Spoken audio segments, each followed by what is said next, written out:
কোন মহিলা যদি বেপরদার কারণে জাহান্নামে যায়, শুধু ও যাবে না, ওর সাথে কেউ না কেউ রিলেটেড থাকবে পুরুষ। কুড বি ফাদার, বাপ হইতে পারে, বড় ভাই হইতে পারে। কোন মহিলা যদি বেপরদার কারণে জাহান্নামে যায়, যদি ও যাবে না, ওর সাথে কেউ সম্মান বোঝেন আপনি? স্বামী কে?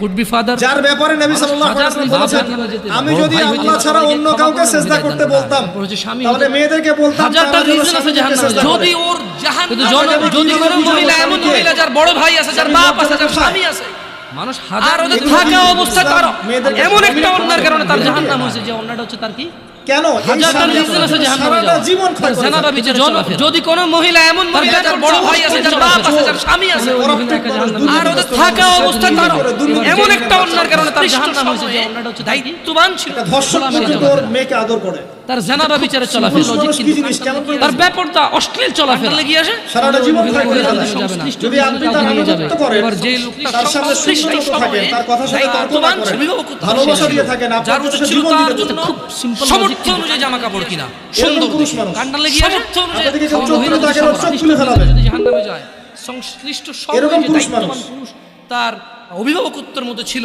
যার উচিত ছিল তার জন্য সামর্থ্য অনুযায়ী জামা কাপড় কিনা সুন্দর দেখে, সামর্থ্য অনুযায়ী খাবার দাবার ব্যবস্থা করা,